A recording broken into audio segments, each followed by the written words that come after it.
Don José. Fernando, estimados televidentes y radioescuchas, para que la distinguida delegación de Estados Unidos que nos visita, particularmente la subsecretaria de Seguridad Social y Derechos Humanos, se encuentra aquí. Vamos a recordarle algunas cosas. Fíjese, la Cámara de Comercio de Panamá tiene una buena noticia. Hace un ajuste de su proyección del crecimiento neto de Panamá, del PIB, de 8,2%, lo eleva a 12,3% para el año 2021, Fernando. Wow. Creo que está a tono con lo que está ocurriendo en lo que ha pasado y lo que está pasando en este último trimestre del año, particularmente por lo que ha pasado en el crecimiento y desarrollo de nuestro sistema logístico, canal, puertos, aeropuertos, carga, zona libre, Panamá Pacífico. La recuperación ha sido como de rebote, es la forma de V que hablábamos nosotros. Pero todavía, claro, lejos de superar la caída que tuvimos en el 19 y efectos que tiene en el empleo. Creo que es una buena... Si no pasamos por eso, no podemos hablar de crear más empleos. Tenemos que recuperarnos, coger aire, y estamos haciéndolo. Y me alegra que la Cámara haya presentado este informe. Claro. Bien. Bueno, que su presidente partió hoy junto con la delegación panameña a Dubái, a la World Expo, la feria mundial que se está realizando allá y que, bueno, y siempre que hable, claro, siempre que usted hable de esto, recuerde que nosotros servimos en el mundo, por ejemplo, a 146 puertos del mundo, toca el Canal de Panamá. Nosotros somos el primero y tercer puesto en materia portuaria en el Pacífico y en el Atlántico, superando a Brasil. A Santos, al puerto y a Santos de Brasil. Para que usted tenga una idea de la magnitud de lo que hemos hecho y por qué nosotros nos referimos a estas cosas que requieren estabilidad. Pero hago otra cosa más importante que la estabilidad. Requieren seguridad jurídica. Eso es importante.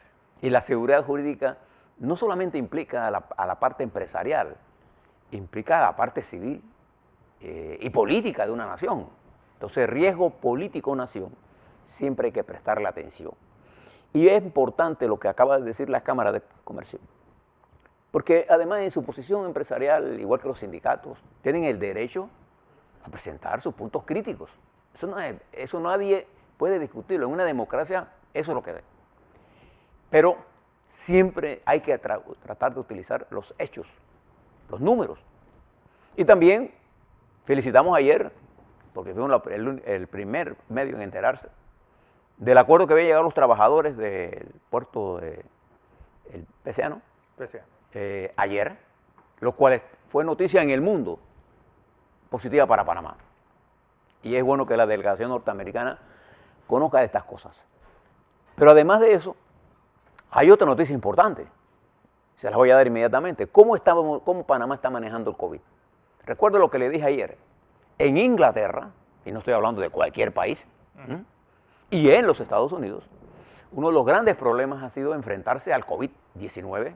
Primero porque en el caso de los Estados Unidos, su presidente anterior, Trump, trató de minimizar el riesgo que la nación norteamericana corría con el COVID. Igual hizo Boris Johnson, que hizo correcciones cuando fue infectado. Correcciones importantes y positivas. Y entonces se impulsó la vacunación. Y fíjese, la situación de Inglaterra en este momento, que es buena. Pero fíjese la de Estados Unidos, que ha mejorado sustancialmente y que se puede predecir, de acuerdo a las normas internacionales, a las proyecciones que se han hecho sobre el desarrollo de la pandemia, que va a disminuir sustancialmente la cantidad de muertos y la gente hospitalizada. Porque se están produciendo, además de las vacunas, fármacos para enfrentar y buscarle una especie, esa es la palabra que uso, de cura, al país que puso bajo la administración Trump su mayor intensidad en recursos para tener la vacuna. Y una cosa le tenemos que reconocer al señor Trump, ese esfuerzo gigantesco, porque fue dinero que se tuvo que invertir, Fernando, para acelerar este proceso. Producir una vacuna cuesta miles de millones de dólares. Y eso ese es un triunfo del presidente. Lo que no fue un triunfo fue cómo abordó la pandemia. Y entonces, ¿cómo la abordamos nosotros? Le doy los números primero. ¿Y cómo estamos? El COVID-19, de acuerdo a la información que nos da el Ministerio de la Salud, el índice de reproducción del virus está en 0.86, que quiere decir que está por debajo del umbral del 1, que está establecido por la Organización Mundial de la Salud, los organismos del CDC, los organismos de la regional de salud del continente, como un punto. Si usted está debajo de ese umbral, usted tiene la pandemia en un determinado nivel de control. Cuando usted está por encima de eso, la pandemia está bajo control suyo. O sea, el virus te controla. Nosotros estamos sostenidamente por debajo de 0.86. Y fíjese la positividad de ayer. Está en 2.4%, bajando considerablemente, y nos mantenemos durante las últimas 8 semanas, las 10 diría yo, con tendencia a la baja y por debajo de 5 en positividad de promedio. Y los casos activos han descendido a 2.435. Hace unas 12 semanas estábamos en 15.000, ¿recuerdan? Y comenzamos a bajar sustancialmente y seguimos a la baja. En los muertos de ayer, en esa oscilación, estamos en 8. La mayoría de los muertos nuestros son gente no vacunada, el 75%, o gente con complicaciones adicionales al COVID. En UCI tenemos 43 personas y en camas de hospitales tenemos 169. ¿Eso qué indica? Que los parámetros epidemiológicos nuestros nos están señalando una disminución sustancial del efecto del COVID-19 en la República de Panamá y su afectación al sistema hospitalario nacional, privado y público. Y la cooperación de los hospitales públicos y clínicas públicas, privadas, más la conciencia, el elevamiento de la conciencia ciudadana de vacunarse, hace que nosotros estemos hoy en nivel de 12 años hacia arriba, en ese grupo etario hacia arriba, estamos en 75.6% de vacunación doble. Y hemos aplicado más de 5.600.000 vacunas dobles y sencillas.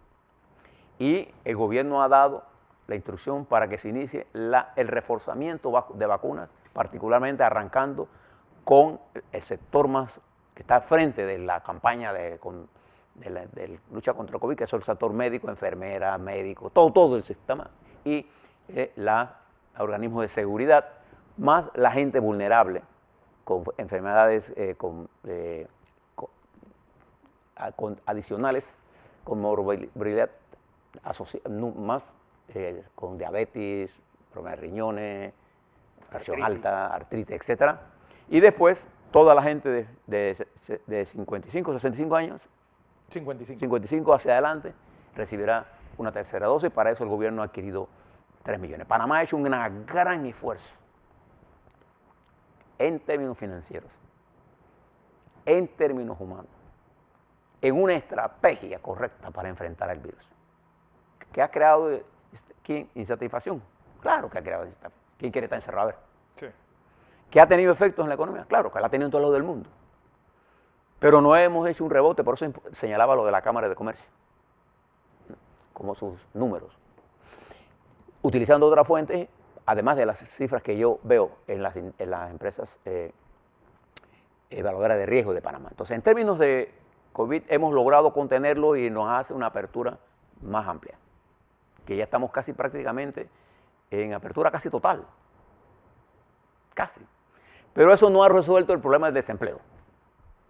Entonces nosotros tenemos que hacer, y en eso yo coincido con el presidente de los Estados Unidos, él quiere hacer un gran plan de infraestructura. Uno de los grandes problemas de los Estados Unidos es el deterioro de su infraestructura. Yo no sé, ustedes conocen los Estados Unidos, pero los Estados Unidos se ha quedado atrás en el desarrollo de su infraestructura, tanto de carreteras y puentes, como de sus puertos, como de su sistema eléctrico.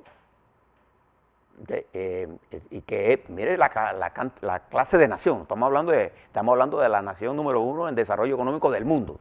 Y hay que hacer fuertes inversiones en esto y también en el transporte público, en la atención primaria y en el mejoramiento de las estructuras educativas. Entonces, la República de Panamá y el Istmo Centroamericano en general requieren un formidable plan de inversiones para generar empleo en estas regiones y un proceso de democratización que permita y de eliminación y reducción sustancial del crimen organizado, que impida que los padres tengan miedo de que sus hijas sean violadas y se las llevan, o sus hijos. Sí. O sea, eso es una de las cosas que deben entender los Estados Unidos. Y a nosotros los latinoamericanos, señora subsecretaria, nos llama la atención cómo ustedes pueden gastar tanta plata en Afganistán, miles de millones de dólares, que se pierden y que dio origen a una de las más grandes corruptelas del mundo, que un gobierno que desonaron las primeras tiras salió huyendo. Y ustedes han descubierto el verdadero centro importante de ustedes, que es nuestra región, Latinoamérica. Y es necesario que los Estados Unidos tengan una política frente a nuestra región. Y una política no impuesta por ellos, una política consensuada. Y esto es lo bueno que está ocurriendo en este momento. Por eso felicito la iniciativa del presidente Duque de incorporarse a esta lucha de migratoria, pero multilateralmente. Esto no es un problema de Colombia, de Panamá, o de Venezuela, o de Chile ahora, o de Estados Unidos. Esto es un problema regional. Si no lo atacamos, y hay componentes políticos que tienen que ver con el deterioro de las estructuras políticas de los países. El caso de Venezuela, el caso mismo de Colombia, donde una élite se niega a entender que hay que hacer cambios. El caso de Perú, en donde en la lucha por la corrupción se convirtió en un elemento de lucha para destruir a los adversarios. Panamá. Entonces nosotros que tenemos una infraestructura conectando dos grandes océanos y que tenemos la capacidad de recuperarnos, debemos ser pivote de ese desarrollo. Pivote. Hablando con los Estados Unidos alto y claro, porque nosotros, por el canal de Panamá, pasan todas las banderas del mundo que quieren acortar distancias, incluido China Popular. Que a los Estados Unidos le conviene un acuerdo general de comercio que permita estabilizar el mundo. Y a nosotros también nos conviene. Entonces, por eso es que es importante que nosotros adoptemos una política de entender el riesgo país. Y fíjese de qué hablo. Durante un tiempo prolongado hemos venido utilizando la justicia como instrumento de resolver problemas políticos. La justicia no es para resolver problemas políticos. La justicia es para garantizarle a todos los ciudadanos que en la sociedad donde conviven tendrán respeto a sus derechos. No es un regalo. Esto es una lucha de años de la sociedad, de decenas y centenares de años del mundo. De reclamar los derechos a un justo proceso, a que se respeten las leyes y la Constitución y los tratados internacionales, no es potestad de una sola persona. Es el derecho que tenemos todos los ciudadanos a que no vengan organizaciones inventadas o personas inventadas con acusaciones personales para acosar a profesionales, a empresarios o a trabajadores. Porque eso es lo que es. El acoso de intereses económicos con el fin de destruir a su adversario económico genera una crisis política. Y observe que en forma repetida este acoso a los funcionarios públicos se ha incrementado a tal nivel que ya no importa lo que usted, si usted dice mentira, va y lo pone. ¿Y por qué es importante lo que le estoy hablando? Porque estamos impidiendo con esto que la gente de mayor preparación quiera ocupar puestos públicos. Y, por ejemplo, fíjense lo que yo escuchaba ayer. Ayer escuchaba de que ya se aprobó en segundo debate las reformas electorales. No se aprobó nada. Ese proceso está en desarrollo.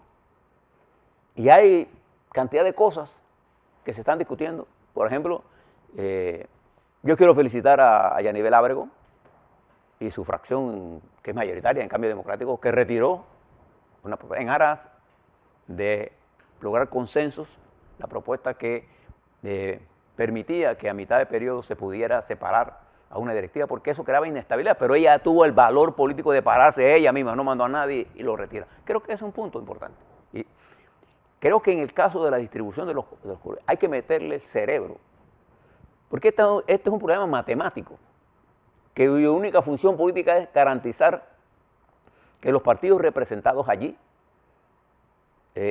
tengan proporcionalmente representación en la Asamblea en función de los votos que obtengan. Fíjense en el caso de Alemania cómo funciona. Los partidos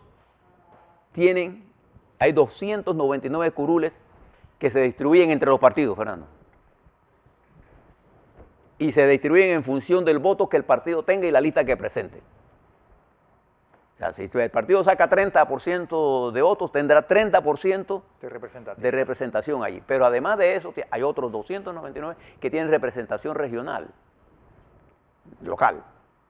Y si un partido saca más votos regionales que la cuota que sacó en el voto partidario, entonces proporcionalmente se distribuyen otras curules para los otros partidos al voto. ¿Qué quiere garantizar la democracia alemana? Representatividad partidaria. Eso es lo que tenemos que garantizar. Entonces, el sistema que se planteó en el año de 1984, de hacer el residuo que presentó el gobierno en ese entonces, que lo presentó, recuerden que en el 84 había una reforma constitucional que se aprobó en el 83, y se dieron las primeras elecciones después del gobierno militar. Esas fueron las primeras. Y en esas elecciones se estableció que el residuo era la posición de restarle al partido que sacara cocientes, restarle para que participara con el residuo, después de haber restado los votos que se le dieron por curules A, en términos de curul, ¿cómo se llama?, de cociente, de medio cociente, entonces él participaba en el residuo con la diferencia de votos después de haber, se sacaba 15 y el residuo, la curul era, el cociente era 10.000, entonces el partido tenía 5.000 para ir al residuo. Y el que ganaba el cociente no participaba en el residuo. ¿Por qué? Porque nosotros tenemos 17, 18 circuitos plurinominales. De no hacerlo así, elimina la participación, la distribución. ¿Cuál es la mejor fórmula? La que políticamente haya madurado en este momento. ¿Quién cambió la fórmula?